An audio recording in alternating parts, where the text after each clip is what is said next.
Dans le labyrinthe des mots, des locutions et des expressions, on s'y perd parfois.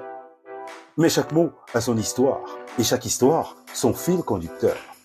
Sur la chaîne YouTube IJC Group, je vous propose Le Fil d'Ariane, le podcast qui vous donne la clé pour comprendre les expressions françaises, une à la fois, un jour à la fois.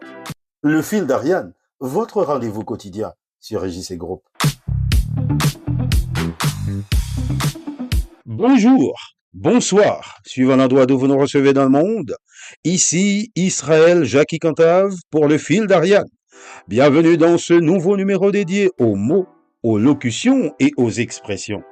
Comme chaque jour, sur cette plateforme, je vous propose d'effectuer ce voyage intergénérationnel consacré à la magie des mots et des expressions. Une machine à remonter le temps pour comprendre et placer dans leur contexte les plus belles phrases exprimées par les esprits anciens, mais qui permettent de raconter des histoires contemporaines. Asseyez-vous et appréciez Le Fil d'Ariane. Le Fil d'Ariane, du lundi au vendredi sur la chaîne YouTube de IJC Group. Aujourd'hui, les amis, nous nous attaquons à l'organisation, aux erreurs et aux solutions sur mesure, avec un duo que vous rencontrez souvent. Surtout si vous lisez des livres ou si vous travaillez dans un environnement administratif. Erratum et ad hoc. Imaginez que vous venez de publier le livre parfait. Le lendemain, vous recevez un appel. Il y a une erreur horrible à la page 10. Il vous faut un erratum. Le petit papier qui dit « Attention, on a commis une gaffe, on a fait une connerie, quoi ». Du coup, pour résoudre cette crise, vous avez besoin d'une équipe de choc. Mais pas n'importe laquelle, vous avez besoin d'une équipe ad hoc. Une équipe créée spécialement pour cette situation critique. Ces deux mots nous montrent comment le latin nous donne les outils pour reconnaître nos erreurs et pour trouver la solution parfaitement adaptée. Découvrons ensemble, les amis, ce qui doit être corrigé et ce qui est fait à cet effet.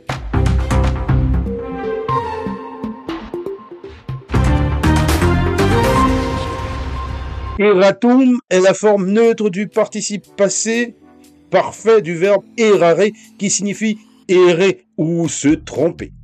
Littéralement, l'expression signifie ce qui doit être corrigé, mot dérivé de errata qui est le pluriel. En latin classique, le terme utilisé était souvent le pluriel, errata, signifiant les erreurs. Le terme erratum, singulier, a été réintroduit en français au masculin pour désigner la vie lui-même. Le terme est devenu courant avec l'invention de l'imprimerie. Les éditeurs l'utilisaient pour lister les fautes qui n'avaient pas été corrigées dans le corps du texte avant l'impression. On imprimait souvent une liste d'errata à coller à la fin de l'ouvrage. Quant à ad hoc, l'expression est composée de la préposition ad, qui signifie à, en vue de ou pour, et de l'adverbe, qui est la forme neutre du pronom démonstratif hic et signifie cela ou ceci. Littéralement, ad hoc signifie à cet effet ou pour ce cas-ci.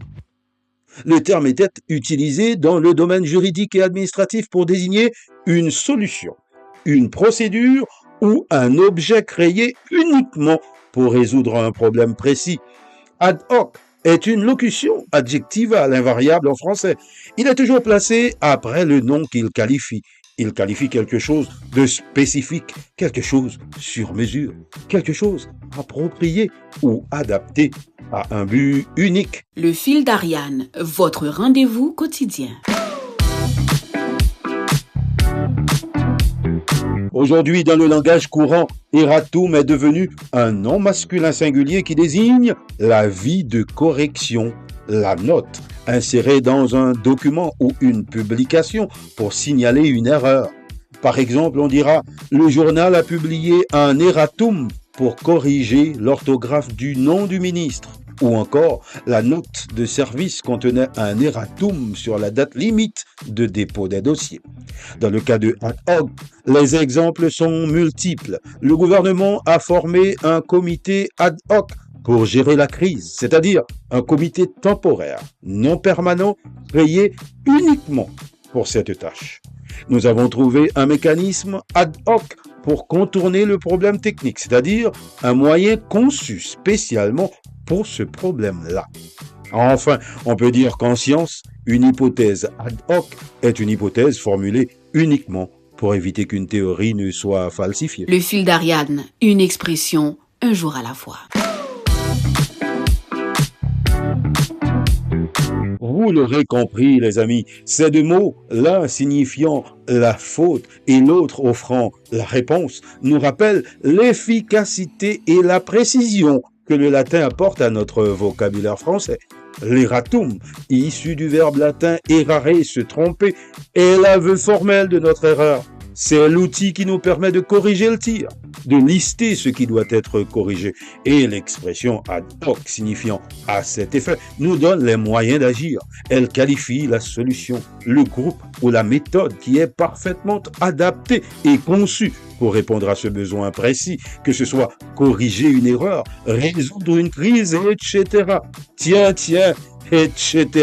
C'est l'une des expressions de notre prochain duo qui arrive demain. D'ici là, continuez de vous abonner à la chaîne YouTube IJC Group pour découvrir d'autres contenus.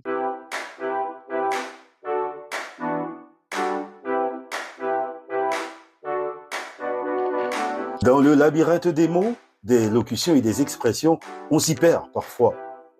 Mais chaque mot a son histoire et chaque histoire son fil conducteur. Sur la chaîne YouTube IJC Group, je vous propose le fil d'Ariane. Le podcast qui vous donne la clé pour comprendre les expressions françaises, une à la fois, un jour à la fois. Le fil d'Ariane, votre rendez-vous quotidien sur IJC Group.